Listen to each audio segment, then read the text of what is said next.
Olá, meu irmão, minha irmã, eu sou o reverendo Bruno Santana, sirvo ao Senhor na Quinta Igreja Presbiteriana de Guarulhos e eu gostaria de continuar com os irmãos o estudo a respeito dos atributos de Deus. É importante, durante esses estudos, ter sempre em mente de que esse atributo não é isolado, ele está conectado a todos os outros atributos que nós já estudamos e aqueles que ainda vão estudar. De forma que nós não podemos entender o poder, o governo, a soberania de Deus distanciada da sua bondade, do seu amor, da sua misericórdia. Muitos se apegam à bondade como se ela fosse uma característica isolada da justiça de Deus, e nós também não podemos enxergar assim. Nós devemos olhar para a bondade de Deus como sendo algo que está conectado com todos os outros atributos. A perfeição de Deus faz com que a bondade de Deus seja perfeita, o poder de Deus faz com que a bondade de Deus seja poderosa em seus efeitos, e é por isso que nós precisamos entender profundamente como esse atributo tem extrema relevância para os nossos dias. Como os irmãos já sabem, o nosso estudo é baseado na obra Os Atributos de Deus, do pastor Arthur W. Pink. Quando nós olhamos para a bondade de Deus, nós entendemos que Deus é o sumo bom, ou o sumo bem, o máximo que existe de bom. Ele é essencialmente bom, ele é bom em si próprio, e não é somente bom, mas é a própria bondade. Ele é infinitamente, ele é eterna e imutavelmente bom. Nós percebemos a bondade de Deus porque ela não é exercida apenas para os seus filhos, mas ela é exercida para todas as criaturas. Ao lermos as Escrituras, no Salmo 145, verso 15 ao verso 16, a palavra de Deus nos fala: os olhos de todos esperam em ti, tu lhes dás o seu mantimento, a seu tempo, abres a tua mão e satisfazes os desejos de todos os viventes. Dá mantimento a toda a carne, porque a sua benignidade é para sempre. A terra está cheia da bondade do Senhor. Todos os animais, todos os seres viventes, tudo que existe deve a sua existência à bondade de Deus. E nós podemos enxergar na providência de Deus também toda a sua bondade espalhada pela terra. Meus irmãos, nós também podemos perceber a bondade de Deus, e às vezes não percebemos, na variedade de prazeres naturais que ele providenciou para cada uma de suas criaturas. O Salmo 145, verso 9, nos lembra: o Senhor é bom para todos, e as suas ternas misericórdias são sobre todas as suas criaturas. Ele poderia ter criado coisas somente para que nós pudéssemos nos sustentar ou sobreviver. Ele nos deu todos os sentidos, e não só nos deu todos os sentidos, mas criou coisas que agradam os nossos sentidos. Como é maravilhoso ver uma bela paisagem, como é bom sentir um bom aroma, é maravilhoso saber que Deus, em sua infinita bondade, separou e preparou todas essas coisas para que nós nos deleitássemos nela, e isso é uma manifestação da sua bondade. Nós percebemos a bondade de Deus até quando o homem transgrediu a sua lei. A dispensação da ira do Senhor não começou de imediato, sem contemplação. Antes, um regime de natureza mista, que é o que nós vivemos hoje, foi estabelecido entre misericórdia e juízo. Vai chegar o momento de levar a cabo o seu juízo, mas não levar a cabo o seu juízo sem a sua misericórdia. Nós não podemos colocar em xeque a bondade de Deus por causa dos seus atos de justiça, porque muitas vezes as pessoas se questionam como é que um Deus bom pode existir se existe tristeza, se existe sofrimento no mundo. Nós estamos lidando com uma humanidade que está caída em pecado, e todas as coisas boas vêm de Deus, e todas as coisas que são más são frutos desse pecado, não só do pecado inicial, mas do nosso próprio pecado, do pecado das pessoas que nos cercam. Todas essas coisas que nos trazem sofrimento, tristeza, essas coisas são fruto do pecado. Por isso, quando nós olhamos para o céu, nós olhamos para esse novo mundo, o mundo do porvir que o Senhor prometeu para nós, as promessas são de que não haverá tristeza nem choro, porque não haverá pecado. Estudando Romanos, nós percebemos que se o homem peca contra a bondade de Deus, se ele despreza as riquezas da sua benignidade e paciência e longanimidade e segue a dureza e a impenitência do seu próprio coração, ele vai entesourar para si ira para o dia da ira, mas ao mesmo tempo também recebe e sofre as consequências do seu próprio pecado. Não podemos culpar, não podemos questionar a bondade de Deus por causa do pecado dos homens. Nós percebemos também, meus irmãos, e isso muito claramente, a bondade de Deus quando ele enviou o seu Filho amado Jesus Cristo. Gálatas 4, 4 e 5 nós lemos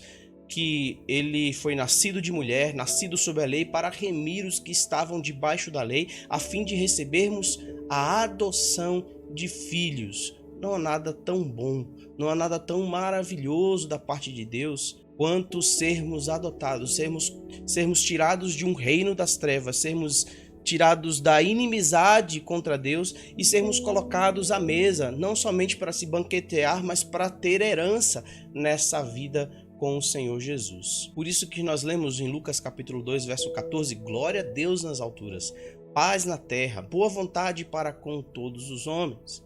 Tito capítulo 2, verso 11, a graça de Deus se há manifestado, trazendo salvação a todos os homens. Nós cremos que quando Deus enviou o seu Filho amado para morrer no meu lugar, no seu lugar, ele estava demonstrando plena bondade para com os seus. Esse estudo, meus irmãos, é de extrema relevância para os nossos dias.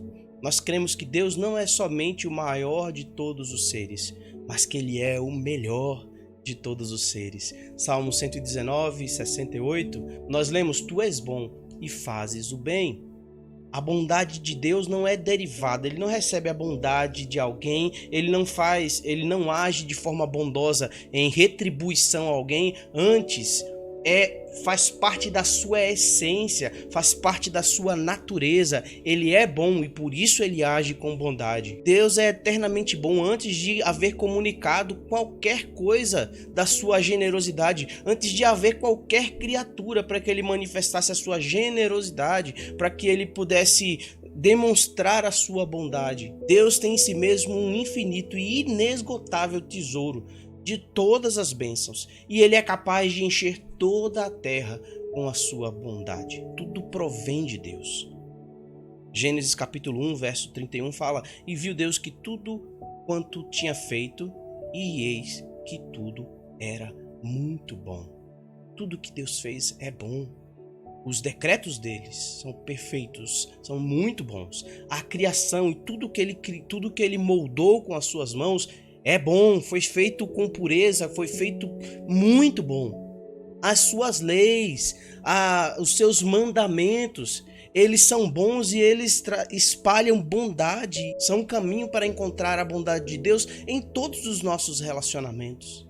A sua providência ou as suas providências para as nossas vidas, desde o ar que respiramos até as coisas mais complexas, os caminhos mais complexos que acabam por nos levar a mais perto dele, que acabam às vezes a nos dar coisas que nós nem merecemos. Tudo isso é demonstração, manifestação da bondade de Deus. Por isso, meus irmãos, uma resposta salta aos nossos olhos. Nós devemos louvar a bondade de Deus. O Salmo 107, verso 8, nos conclama isso: louvem ao Senhor pela sua bondade e pelas suas maravilhas para com os filhos dos homens. Gratidão é o justo retorno exigido para os objetos da benignidade de Deus, que somos nós. A bondade de Deus é apreciada superficialmente porque ela é exercida para conosco no curso comum dos eventos. Então nós podemos perceber, nós podemos observar a bondade de Deus em toda a nossa vida. Muitas vezes nós não percebemos a bondade de Deus porque elas são corriqueiras. Eu falei agora há pouco, quantas vezes a gente para agradecer o ar que nós respiramos, a família que nós temos, o nosso emprego, as coisas que o Senhor nos deu. Irmãos, muitas vezes nós achamos que isso é normal e esquecemos que isso é graça, esquecemos que isso é bondade de Deus. Nós precisamos abrir os nossos olhos e entender que o Senhor é bom e a sua bondade nos alcança diariamente. Nós podemos e devemos nos lembrar do Senhor e da sua bondade no dia da angústia. Naum capítulo 1, verso 7 fala: o Senhor é bom, uma fortaleza no dia da angústia, e conhece os que confiam nele. Se você está passando por dificuldade nessa noite, Se você está passando por dificuldade nesse momento onde você está assistindo o vídeo e você procurou conforto na bondade de Deus, espere com confiança. Coloque a sua fé diante da presença do Senhor, na certeza de que Ele está tomando conta de você e que você serve a um Deus que é maravilhosamente bom, que é perfeitamente bom, que é poderosamente bom e que pode alcançar você na sua necessidade. Por isso você pode orar ao Senhor, clamar ao Senhor: Senhor, olha, me alcança nesse momento com a sua bondade. Nós cremos também, meus irmãos, que essa bondade ela não se limita ao tempo, mas ela dura para sempre. E nós, pensando nessa bondade eterna, nós não podemos ficar desanimados, mesmo no meio de uma pandemia, mesmo no meio de dias tão atribulados como os que nós estamos vivendo. Olhando para a eternidade, olhando para aquilo que o Senhor nos dá, a sua bondade em favor dos seus filhos, nós podemos crer que esse é um momento leve e passageiro diante da eternidade ao lado do Senhor. E é importante também entender que mesmo esses momentos, para aqueles que são do Senhor, para aqueles que são seus filhos, até os momentos difíceis são manifestações da bondade de Deus.